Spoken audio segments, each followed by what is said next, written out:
For those just starting out, to those who built their reputation. In the detail industry, navigating the course is a daily grind. This is Play-by-Play, with industry professionals tackling topics and offering tips to help improve your game plan. Now, here's your play-by-play. All right, what's up, everybody? What up, bro? How's it going? Happy Friday. All right, we're back with another episode of Play-by-Play, and today we have Mike Rhines with Famously Fresh Detailing. That's right, man. We're doing our podcast. This series is about just highlighting our customers, man, and we're finding that that's going to be probably one of our favorite series that we're doing. Oh, by far. And, just so you know, we call them MVPs. That's right. Our customers are called MVPs because to us, they are the MVP. And so this series is all about the MVPs, and we're going to be bringing them on, and you probably noticed our little raffle thing up here. We're actually going to be drawing the next one up. We got tons of people turning in wanting to do that, so we won't want to, have one in front of the other and cause for that. So we're just going to randomly draw it, and plus it adds hype. It adds excitement to the show, and we're excited about it. Oh, absolutely. We didn't want to seem like we were choosing favorites because that's what it kind of felt like. Because there's so many people I want to spotlight. They're all my favorites. They are all my favorites, man. So we picked the easiest way to go about it. We'll be honest with you. We just that took us out of the favoritism. Sure realm. Did. And that's what you do. But anyways, then we're excited about this. We also got our Hacker Hack coming up at the end of the show. Yeah, got a little interesting one that I got sent from my boy Tayton Trout, and so with Trout's Detailing, and we're gonna hook him up and show that hack. Yeah, guys, and don't forget. Listen, we can only think of so much. We love for you guys to submit ideas. You can drop them in the comments, shoot them over in a messenger, shoot Ryan a text, or myself a text if you have my number, and let us know about some of the hacks that you guys are using, because look, we spread the news, we spread the education around, and it just helps our industry get better when we're doing things like that. And then it could also be a hack that's just hacking something up, and those are always funny too. So no doubt. Or if you know a detailer who's a hack and you just want to put them on blast, we'll air his ass out, dude. Definitely. No, we're not going to do that part. But anyways, we want to have fun with that with that portion of the show. So if you guys have anything that you can throw our way, always love it. And don't forget, if you're an MVP and you do want to be on our podcast, drop us a comment as well, or shoot us over a message. That's right. What else you got coming up, Dustin? Well, we got a lot of stuff going on. We have a lot of stuff going on here at the last quarter, and I'm glad because we're trying to end on the same note that we started. I mentioned that last as far as the shop, as far as energy is concerned. So we got Rupes coming to town. They always come, they're always at my shop once a year, and this year it's going to be on November 20th. That's right. And in addition to Rupes, we got another crew coming down from IGL. From IGL. So IGL will be coming down to talk about ceramic coatings, talk about how all their product line can help you in your business, and what they can do for you. So we'll have Rupes, we'll have IGL, we'll have a local supplier, S&N Products, for all you local guys that are here, and I think they're actually in Pensacola and Birmingham area as well. So if any of you guys that want to come down to this event, we'll get the information. We'll have the information shared to the group page. We got to limit it to, I think, 15 detailers per Rupes request. So that's that. So we'd love to have you here. We'll get the information out. Listen, these things are great. And that really does remind me. Jennifer Turcotte was texting me the other day, and that's all I got. I just wanted to get that out there. Tell me more. That's all I got. Just want to make you jealous. Go. Well, my wife was texting me the other day. Oh, that's cool. I'm jealous. That's all I got. That's all I got. That's all I need right there. Sorry, I didn't mean to put the brakes on it. I'm just trying to stick that in there. Okay. No, listen, Rupes coming to our show, our shop is important to me. They've come for the last 4 years, and it's always awesome to have these guys showing the new products, showing the tools, going over, how to use them. Even though we're professionals, dude. We got 12 or 14, more than that. There's probably 20 polishers down there. Rupes polishers down there. But we know how to use them. We know how to use them, right? You're a detailer, you know how to use that. But they're showing you the way these things were built. They're showing you the nuances that they have within the the equipment. They show you the products and the pads and the compounds and how they all work together. And it's just really cool to get the behind the scenes look at the equipment. You get to hear from the people themselves that are around manufacturing and around Rupes, as a business, and you get to hear about that and see it. It's important. And last time they gave out kind of like a door prize, I guess, but some Rupes shoes, and I'm hoping they bring that back, and I'm the lucky draw for that. You know the story behind the Rupes shoe, right? I do not. Okay, so Rupes started this shoe thing. They thought it was going to be a big hit. Detailers know that shoes are an issue in our industry, and if there's one thing that I could come up with would be a better shoe. We've tried the OnClouds, we've tried a few things. Shoes are brutal. They got to be comfortable. They need to be waterproof, but they need to breathe. So you got some issues there. But Rupes thought they had it, nailed. And this is per their, I don't want to name drop. It was per one of their higher ups that told me the story, by the way. And so they spent. And if you go to have a shoe designed by Nike, right? Okay, you got to bring it to the table. You got to commit to X amount of 100,000 pairs of shoes. Okay. And they envisioned this, Rupes shoe just flying off the shelves and being this great thing. And he said, "Man, it just oh no, is it a flop? Right on his nose, dude. They couldn't even give them away. They're giving giving away now. Hey, size 11, guys. Yeah. Don't bring an extra pair. But it goes to show you. Listen, we can take a moral from that story. That's right. Rupes flopped. Rupes, the company, had how many $1 million that cost them? That's a flop. Gosh. That's a flop. Okay, things happen in your business. You don't always hit. You don't always win every little thing. But Rupes didn't shut down because they had a flop. Right. They just know they don't want to be in the shoe business. So guys, you got to try different things. That's you right. And they're not always going to work, but you got to have more that work than don't, and that keeps you moving forward. That kind of reminds me of something I was thinking about the other day. You probably read it out of my notebook, but go ahead. So basically, back in the days before polishers were a thing, people used to hand polish, right? And so what I was thinking was, just like polishers, came out in the industry, and now you don't see anybody hand polishing, right? Everybody uses a polisher, and Correct. I feel the same way about our software. I feel like back in the days, even last week, some guys are out there on pen and paper, and then the next thing you know, here's a product. So basically, they're taking something that's in their business and they're turning it over to a machine. Something that went from hand to a machine. And now you're saying they should take these paper tickets and put it into a machine that would organize and schedule and make it look real nice and professional, and your customers are going to love you to death. I love the analogy there. Thanks, it's almost like you took it right out of my head and put it into yours. Was that? Okay, maybe that. All right, maybe I didn't think of it. Maybe that was your idea. But anyways, it was great either way. But he's right. He's right, guys. Nobody's polishing. Listen, when's the last time you polished a car by hand? Never? Okay. Well, that was a thing. That was a thing 40 years ago. There was a thing 50 years ago when the guys didn't want to spend the $5 for a polisher at that time. 1984, it was still a thing. Wax on, wax off, right? They did it by hand. Oof. Okay, now we apply wax and sealants with a polisher. We're not even doing that by hand. Right. Okay? Think about that. I was doing that by hand 10 years ago. I don't even do that by hand anymore. I pass that job to a machine and let the machine do it. Work smarter, not harder. Right. Same concept with these paper tickets, same concept with your schedule, same concept with your text message, same concept with your booking site. Put that in a machine and let it go to work for you. That's right. I love it, man. I love it. It's a great idea. Anyways, so that's enough about that. Also, we also have the IDA coming down the first week of November. Prentice is coming down, and super pumped about him getting all of my detailers certified, skills validated and certified.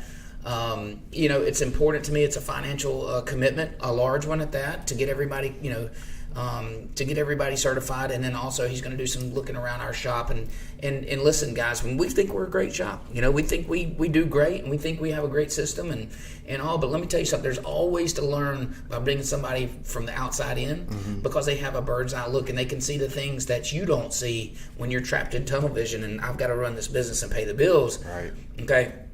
You're missing all kind of things, me included, all of us. So when you bring somebody in, a professional that can look and has no emotional connection to decisions that are made here. So, obviously, if I've made a decision on the way I think the shop should run, it's an emotional commitment for me. I'm committed to that decision. I want to see it work. He has no emotional commitment to anything, so he can walk in here and say, guys, your rag's got to be over here. Like, this should make sense to you guys. Well, we were emotionally connected to that because that was a decision that was made. Right. So you bring somebody in that adds that value, that can look at things, and they have the experience. Don't just drag somebody, your mentor, off the street. Okay. Sure. Bring somebody in, a fucking professional, and pay them, and let them look at your operation and really run it to ground and see. Okay, these are the things that you can do because I've been in the business for 35 years and I know what works and I know what don't work. Right. And try these changes. And then be open enough and willing enough to make those changes. That's got to be a nervous situation to put you in, because I know you want nothing but this place to continue to do better and to be great, Yeah, that's part of the process Right. to me. So it's part of the process is fixing and correcting. And so it's not to me. I look forward to being criticized. I look forward to being constructively criticized about how we can do things better, because I do that to myself every single day. You're somebody that operates under pressure. Absolutely. On a regular, and you kind of put yourself in that position. I want to be in that position. I want to have to think about and solve problems every day. That's my peak performance. It's not at everything's running great and let's just get comfortable and sit back with an umbrella drink. I want to have a drink at the end of this thing, but I want it to be fucking endless. You know what I mean? Yeah. I don't want to just go to the beach for a week. Right. Like I want Easy N to be sitting on the beach. Like Indeed. Yes. And you're not very good on the beach either. I mean, not now. I mean, these days, I remember I wasn't allowed to contact you at all because you were on vacation, and we still talk. Don't tell them. It's awful. It's awful. Man. But that's great, man. It was a 9-day vacation, and it was like 36 hours into it, I was going crazy. I love it, man. That's all right, so listen, that's enough about me. But listen, these things that are going on in our shop are very important to us. We'll have pictures and footage up of all the things that are going on. We are also traveling up to IGL for something cool. We can't announce what it is, but we're going up there this Sunday. Miss Jessica and Chris and myself are going, and we're going to be helping them out with some things they got going. So just a ton of cool shit going. That's this Sunday? That's this Sunday. We leave for Lexington, Kentucky to their training facility Sunday afternoon or Sunday morning, and then we'll be back sometime Wednesday night. So okay, so before the podcast next week, you'll be back. I'll be here. You'll see this pretty face on Friday. Fantastic, man. So today, man, we've got a really exciting show for everybody. We're going to introduce one of our customers and somebody who is just a cool individual all the way around, Mr. Mike Rhines from Famously Fresh out of Warsaw, Indiana. Oh yeah, right. Come on, buddy.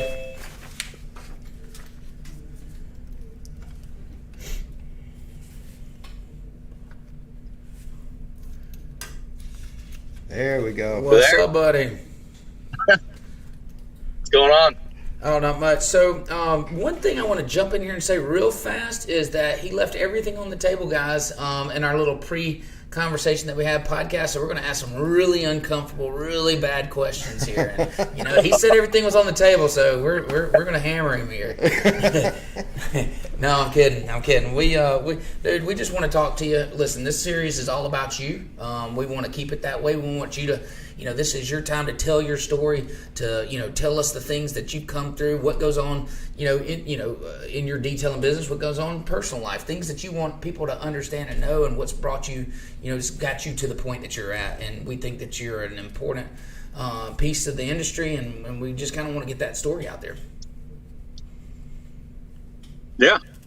So how long you been detailing, man? We'll just jump right in there. Let's find out about the past. Yeah.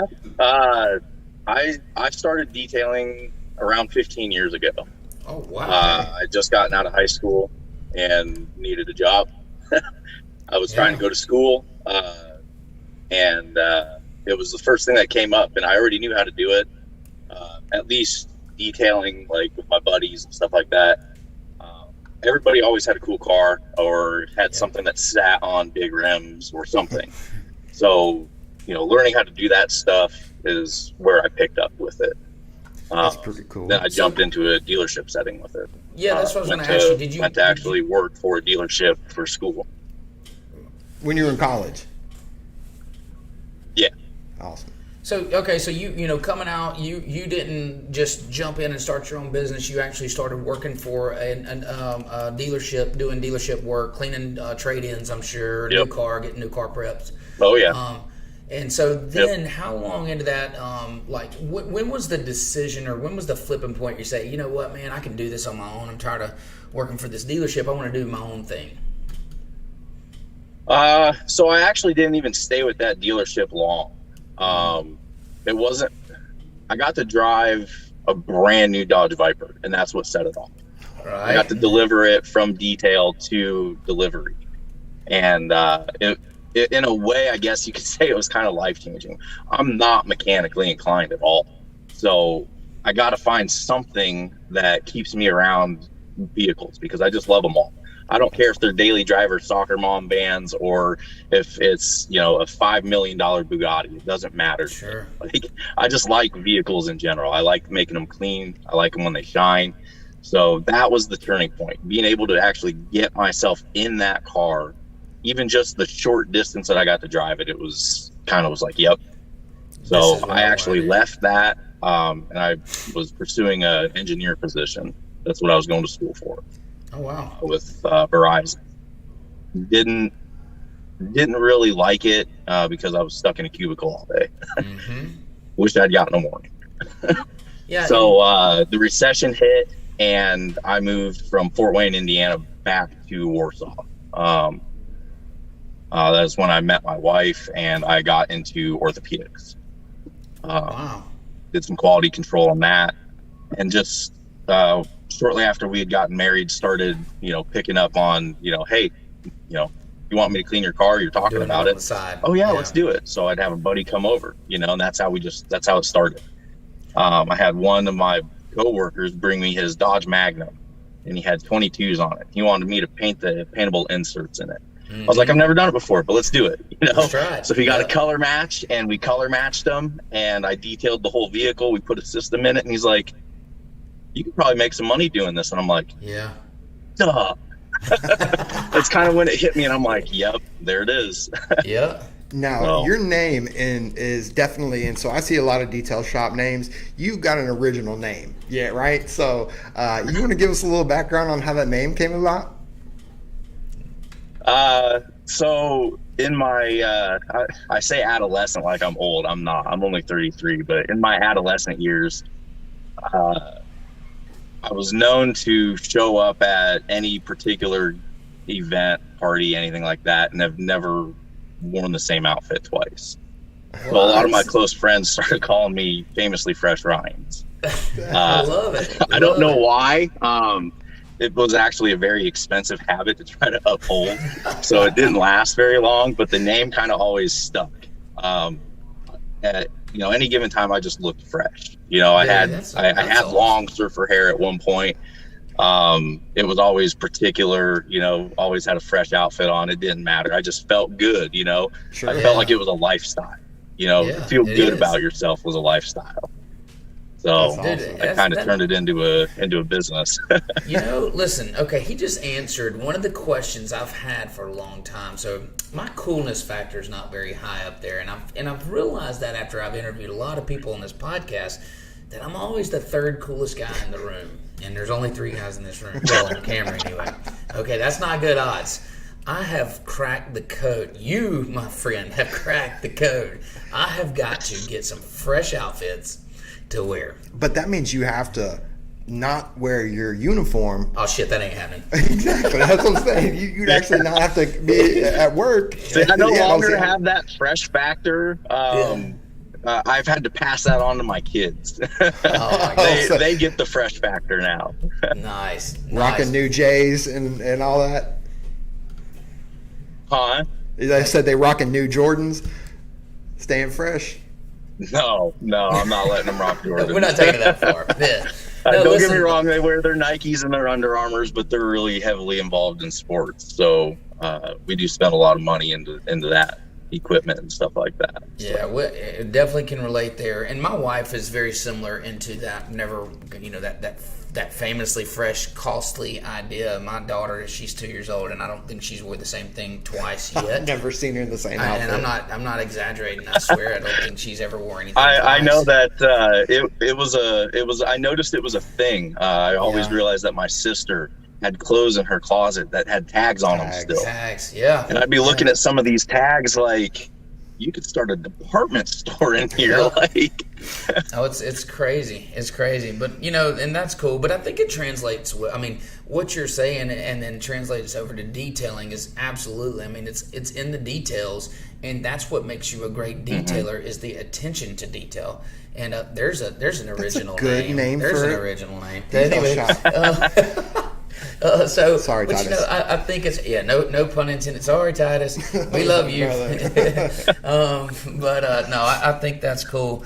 That's cool. So, cars. I mean, you know, I see on your Facebook all the time you're detailing the coolest cars around. Yeah, man. Tell us about how you got into. I mean, show cars. Literally, some of the baddest rides around. You've got them. I got very lucky. You know, I've always presented myself as being an extrovert. I really enjoy meeting new people. I rode BMX for 19 years of my life, and it led me to meet some really cool people. And even some of the cooler people that I still know today are from here. And one of them is my buddy Teddy Piper. He's a photographer. And he does all of the marketing and the photography for Auctions of America over in Auburn. Oh, wow. So he knew some people, and this particular gentleman that I'm doing business with right now, he helped him set up his new business. He left one to start up his own, and in the midst of that, he needed somebody to detail cars. So my name was thrown out there, and I met him, and we just started hammering them out. That's pretty much how it went down. So I got lucky, to say the least. It's led me to work on some stuff that I didn't think I'd be able to work on, plastic-wise. You know, you just said something that I want to speak on. You said that I got lucky, and let me tell you, you didn't get lucky. You may have felt like you got lucky, but you were in that position because of things that you've done in your life along the way that puts you in that place to have that decision to be made or have that conversation to be had. And that's one thing that, you know, that I talk to people a lot about, and it's like, man, they see my place up here, and they're like, God, man, you just knocked that one out of the park. You got lucky. It's a great decision. And it's like, no, you didn't see the other 100 failures that got me here. You didn't see the things that I've had to turn down, or the things that I missed along the way, or the things that I got wrong that put me in this position to get this one right. And so, you know, having that conversation, how many conversations had you had outside of that you, how many minivans did you clean and were like, damn, you know, like when do I get lucky, right? You know, how much of that time did you put in to put your name in that hat to be there? And that's what it boils down to, is you got to be wrong a lot before you get to be right. And so you did not get lucky, my friend. You earned that one. And you know, it's great timing. I agree. I guess when I say luck, I don't think about it like that. So that's a nice perspective. I appreciate He's that. just trying to Once be you humble, think of something better. That's all that was. You know, but I'm one of them guys where I literally look at every single decision that I've made in my life, good or bad. It's always led me to where I'm at. So I can't look back and regret or want to change anything, because I'm good where I'm at right now. I like where I'm at. I want to move forward. I don't need to look back. I know every bad choice I made, every good choice brought me here. That's so, right. And if you think I like about, that. That's a good perspective. If you think about things that work being a positive and things that don't work being a negative, and if everything that you do or every decision that you made adds up to the sum of where you are now, as long as you're putting more positives than negatives, as long as you're doing enough things right, more things right than wrong, then you're always going up. And if you always look back and go, man, you know, I just want to be a little bit further, then you just got to put a few more positives in there. And dude, I think that's everything that you've done is the sum of where you are now. And that's why you're in that position. And so, you know, it is. And listen, I know what it's like to be humble. I feel that too. And it's really hard to look at yourself and say, you know what, I fucking earned this. You know, I did this. It's mine. You know, I'm always like, hey, you know, like, I know where I want to be. I know the things that I want to do better. I know the things that I want to, you know, get better at or I'm not great at. And I want to be better at those. It's hard to just say, you know, hey, man, I just earned this shit. You know, it's so I love it, man. I didn't mean to get off on that. I just, you know, when you said that. No, you're good. And I know what you meant by it, but you know, dude, hard work pays off. Yeah. Speaking of it, dude, tell me about. I want to know both the coolest car you've ever detailed, or you know, your most like memorable detail that you've ever done. positive and negative. I want to hear both the good and just the terrible. Well, we'll start with the good. I would have to say the coolest car that I've been able to work on so far. I actually just recently did it for this gentleman that I'm working with in Fort Wayne. It was a V8 custom, Ford V8 custom Crestliner. So it was completely chopped back. Everything was completely 100% frame off resto. Down to the leather interior, the white and red leather interior. It was probably by far my favorite because paint wise, I hadn't been challenged like that in a number of years. The last time I've been challenged that hard, I might have cried. I actually might have shed tears on that vehicle. So, that's right. So that vehicle was by far the best one because it's something I've never done before. That was a type of a hot rod that I've never thought of doing before. So that one's probably been the coolest. Worst one. Oh man, the very worst one. It wasn't even a vehicle; it was a boat. So you guys know boats. Splendor Boats is based 20 minutes south of me right now. They are a deck boat or catamaran boat manufacturer. They gave me a 28-foot catamaran that was all white. One purple stripe down the side. Interior was white. Everything was white. They're like, we need this polished. And I'm like, guys, this thing's 28 foot. And back then, we're talking, almost 6 or 7 years ago, I wasn't doing boats for what I would charge today, so I was losing money. I was charging $12 a foot to try to polish that thing, only to realize that it needed sanded. It was bad. Oh my gosh. So I actually, I did the best I could, and I actually ended up turning down any more business after that. I literally got away from boats. I got to tell a quick story. We had, and this has been about 5 years ago, we had a customer that brought us in a truck, brand new truck, a brand new toy hauler, or actually it was his race car hauler, and then a boat. And we were to coat all three. So we coated the truck, we coated the boat, no problems. We got to the car hauler and it was 45 feet and it was black. Okay, and it was it's 10 feet tall, 12 feet tall. It's huge, right? And we realized after we wash it that it's got to be clay barred because it's got overspray all over it. Called the customer. He's like, there's no reason there's overspray. It's brand new. So well, it does, So we clay bar this thing, and of course while we're clay barring, it's marring the paint a little bit. Single stage paint, it's that industrial style paint. So we had to polish it. Now we got to polish this thing, get the marring out and get the scratches out. And we polished this big son of a bitch for 2 days, and then we start to coat it with a coating. And dude, let me tell you, so we had it back in my shop. We coated it, and it looked absolutely beautiful, like a mirror. We were all high five when we got to the done with it, whatever, blah blah blah. We pull it out in the sun, and you literally could see every box that had been leveled, or laid and leveled, every imperfection. You could even see the polish lines. And I'm like, oh my God, what is happening? Shit. Dude, this is 40-something feet long. We're used to dealing with big shit. This was big shit, And so we'd back it in, we'd polish it back out, we'd polish that coating off, and we try to spray it, and we would spray one side and pull it out in the sun, and it looked the same. It would look like everything I call them brush strokes. You could see everywhere everything went.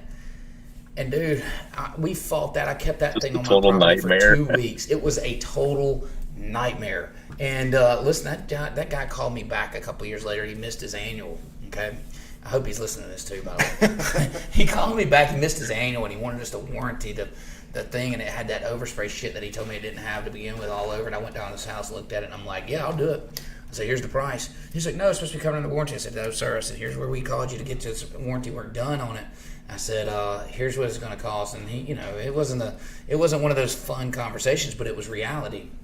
He sold that trailer, and he told those people that warranty would transfer over to him, and that didn't even exist. They called me, and they're like, 2 more years later, they called me, and I'm like, dude, this warranty's been gone for 4 years.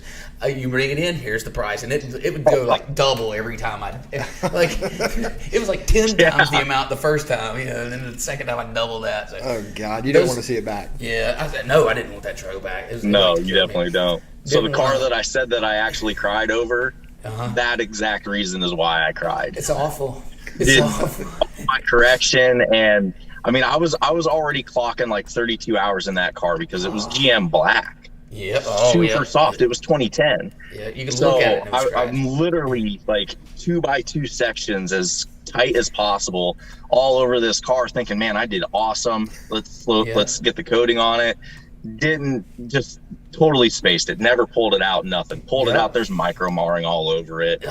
And I'm like, well, that's unfortunate. This car is getting ready to leave. It was getting a Pro Charger put on it. Yeah. I told the guy, I said, please bring this back to me. I'm taking this off, and I'm gonna fix all this. And he's like, okay, cool. Brought it back to me. I ended up clocking a total of 52 hours on that vehicle, taking my coating back off of there, fixing all the work. It's recoating it, everything. But those things teach you. They're humbling. They are humbling. Look, that trailer. If I was afraid to cry on it to make it work. Like I was afraid. Like literally. We were polishing with water at one point just to get this. Like, please just finish down to something that looks halfway decent. Get this so much out of my. We come in and look at it and just go, oh my God, not again, not today. Not today. And that was for weeks. That was for weeks. We probably. Yeah. Anyways, I can get bogged down on that. I'm sorry, but I had to tell that story. Now you're one of these one man shows, right? So you are you're the guy. And when it comes down to tint and PPF, do you do that as well, or do you kind of have somebody that you can pass that along to? No. So I'm 100% past tint, PPF, graphics, wraps, all that stuff. I pass that to a longtime friend of mine.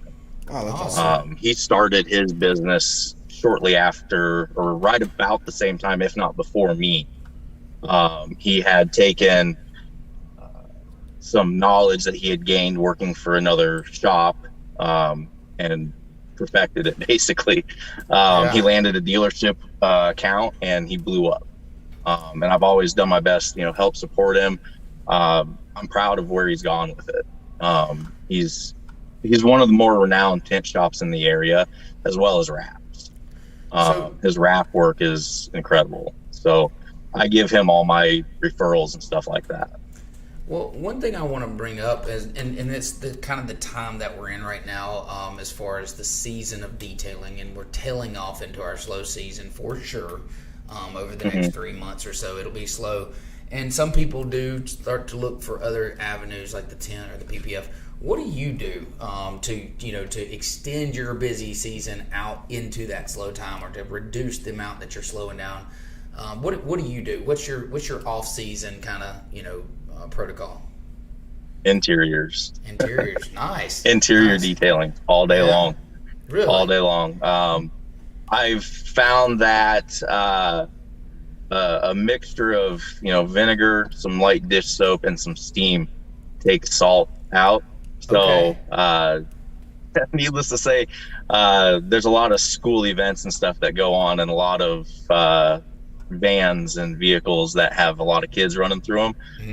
I can stay pretty busy just off interior work. That's good. So when you say salt, look, we're in Mobile, Alabama. The only salt that's coming on us is the ocean salt. I know you're not talking about that. What is salt? Indiana, Michigan, Illinois, just the Midwest. These guys in Ohio, they can contest. It is bad. They lay some crap down on the road that just totally turns the roads white. So your vehicles are just sloshed in this stuff. Well, you get it in your feet from walking on sidewalks and walking through parking lots and stuff like that, and it builds up a salt rim where it actually starts to harden and overtake your carpet. Like, you really can't get much carpet back after that. It usually leaves with the salt. But if you can catch it fast enough. Yeah. So you got a solution that you spray on that'll help bring that back to life and help deal with the salt issues.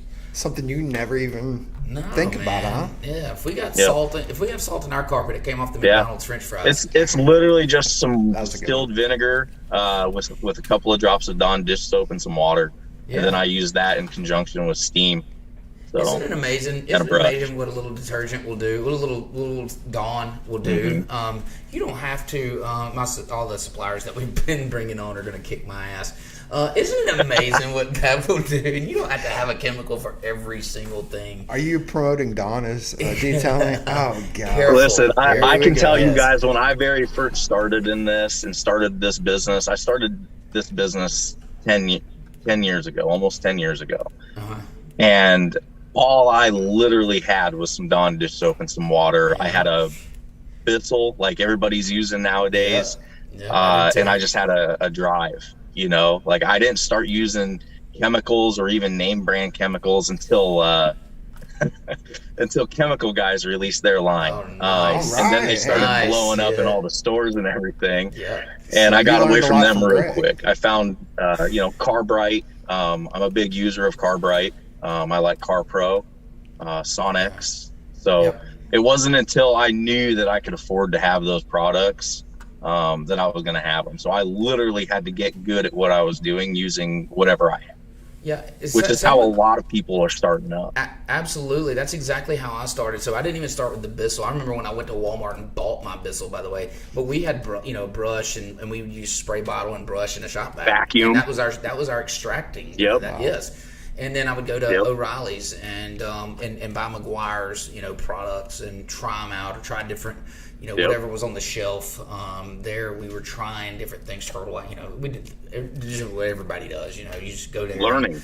You learn. Is what you were doing. Yeah, and paying out Yeah. the nose for chemicals like that, because you're buying them retail. They're diluted down. You're basically buying a bottle of water, and trying to learn and figure it out. But we've all been there, and that's how you get better, and that's how you figure out what you need. Matter of fact, I'm going to need to get with you, Mike, because I like the idea that you were talking about. I think that would make a great hacker hack, our little deal. But since we don't have salt down here, like you guys do, I might have to have you shoot the hacker hack for us, and we'll spotlight that. Yeah. Like Yeah, that. we can make it happen. Now, what's the competition look like around you? So do you guys, so we like to feel the local detailers.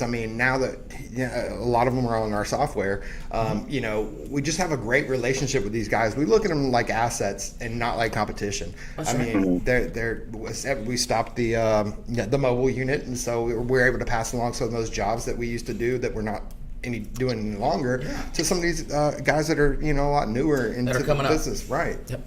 So what does it look like around your area? So competition-wise for me, I don't know. I guess over the years, like there's been guys that have popped up here and there, just starting out. I try to eat as much humble pie as I can. I used to be a guy that used to have an ego. I used to think that I was the best, knowing that there was always going to be somebody better than me. But for my area, I like to think that I was the best. And then I realized, like, what is that proving? Like, what am I getting out of that? So anytime I saw somebody starting up, I started offering, tips. Hey, just from one guy to another, here's a tip, try this, So I don't look at anybody around here as competition. There's a lot of opportunity here. There is a Z-Bart here. I know Z-Bart is a globally known name, and I know that they do have some good shops. This one is a little rough, but you're gonna have to fill us in on what a Z-Bart they at least is. try. Yeah. So what is Z-Bart? Is that like a franchise detail shop? Yeah. So that is a global franchise. That's a big one. I'm surprised you guys don't have one down there. I guess that would make sense on your expressions, but no, they are they're a global name detail shop. And they're franchised out. Okay. Yeah, and it's production style detailing. I'm sure they're looking for volume. They're looking for, absolutely. They're pushing out as many coating jobs as they can a day. Really lacking in the quality. Don't get me wrong. I say that based off of what I pull from their Google reviews. Right. A lot of people complaining about lack of quality and et cetera, but everybody makes mistakes. So like I said, I try not to look at anything as competition anymore. You know, I don't feel like there's a need for it. There's too much out here. Everybody can eat. I think that's a great way to look at it too, because if you're those guys, and there's rampant in our industry that just because they're in the same line of business and they're in your area that's competition, and in reality there is way more cars than probably either one or all 10 or all 20 or all 50 detailers can do in your area. Period. Mm-hmm, absolutely. So it's not competition in that sense. It's how you guys should network together and figure out how to make that market better, how to raise the standards in that market, and then the new guys as they come, bring them in, teach them up, and the ones that'll weed, they're going to weed themselves out if they're not cut out. This business isn't easy. Yep. This isn't a. I like doing collaborations. I really do. I know there's a guy that's getting ready to come back up here from Florida that used to be around here. He attended a course that I helped teach with Carbright, and him and I really hit it off, and now he's going to come up here. He's probably going to be the first full-time employee that I'll have if everything works out. But it was being able to help him learn more. That's what I get from this at this point. I really like to learn every single day, and as well as give back and try to teach somebody something every day. I think it's important in this industry. There's way too much evolving, way too fast. That's right. And then honestly, this is something I tell the guys, like if you got to teach someone, you learn it better yourself. Every time you teach it, even if it's the same thing over and over, you're learning it better. When you try to teach somebody and they're going to ask you why, then you got to have an explanation of why. And it's not just because that's the way I do it. This is why. Mm-hmm. And then as you teach those things over and over and over, you really get deep. You're able to dive deep in that, whatever you're teaching or passing along. And it really makes you a better student of the industry and a student of the game, basically. Repetition equals consistency, which equals, success. Ultimately everything that you need. That's right. Consistency is the key to success. So it is. This is awesome, man. I'm having so much fun with this series. This is going to continue to get better and better. Yep. Mike, we thank you so much for coming on today. We do gotta wrap it up. We've got a couple other things thank you guys for having me. Absolutely, man, it's always our pleasure. Yeah, this is what this is all about. Detailers having a conversation. The guys that are watching this are detailers. They want to hear conversations like this. They want to know that what are you guys that's been in the industry for a long time dealing with? How do you guys handle it? So having conversations like this are absolutely what this podcast is all about, and it makes me happy to be here. So I appreciate you coming on, and I appreciate you being open book to us. It's a pleasure, guys. I'm honored to be here. I enjoy having the conversation. It's nice. It's nice to get out there and meet more people in this industry. And like I said, every day is a learning process. Right. How do you got to learn every day, and I enjoy it. I embrace it. Awesome. How do folks go about getting a hold to you, man? Where can they find you? So I've got a website, famouslyfreshdetailing.com. I've got my Detail Booking link on there. I've got Facebook, Instagram. I run stuff on Google. I can be found on Google pretty easy. Awesome. So I try to keep it pretty simple in that aspect. Being a one-man shop, I don't have time to run all of it. So no. Hey, you do what works and stick with it. And but it sounds like you may be growing pretty soon. So let us know when you get that new employee in there. Hopefully that works out, and hopefully you're able to just kind of double down and keep growing that business and making it everything that you want it to be. We're here for you as you do that, and any questions that you have, obviously, so Famously Fresh Detailing, you can find him there on Facebook, Instagram, maybe, or all the social medias, and Google. So awesome. Mike Rhines, always a pleasure talking to you, buddy. I appreciate you coming out, and we'll see you soon. You guys as well. Take it easy. You guys have a good one. You too, bro. Okay, so I'm working on the beard.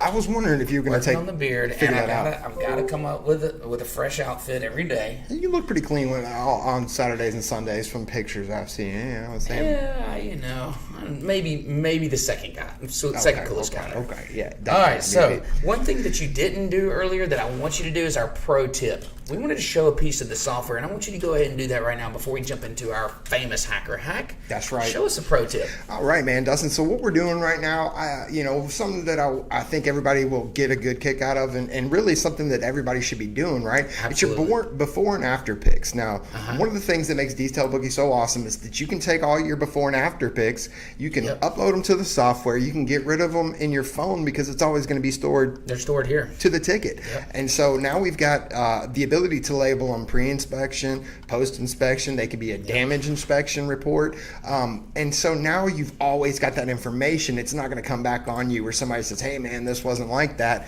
Well, if you've got good before and after pictures, then you've got proof. You have proof. And so these things are, way more than just for marketing. You can use this if you have to, if you have to in a damage scenario where a scratch was there or a dent was there and you are, and the customer is claiming that you've done it. And now let me just go ahead and say something about that.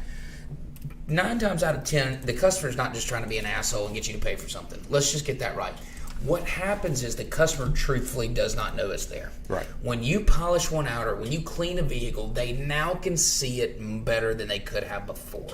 And that's why 90% of the customers say that you've done it. Oh, gotcha. So it's not because everybody hates detailers. It's just not, guys. We're not that fucking important anyway. Come on.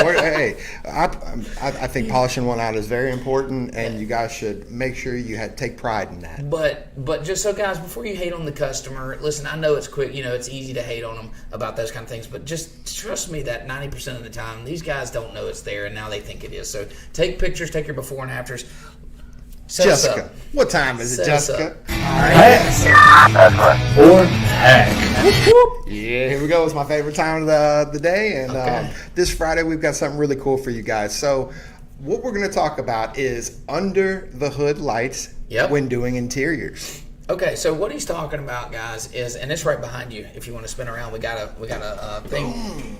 All right, so listen, guys. Before, mechanics used to have under the hood lights, and there were these long lights with these poles that hooked to them, and you clamp them on the hood, hold that side, and they pull out. Okay, and then so they could see under the engine, or see in the engine bay while they were working on it.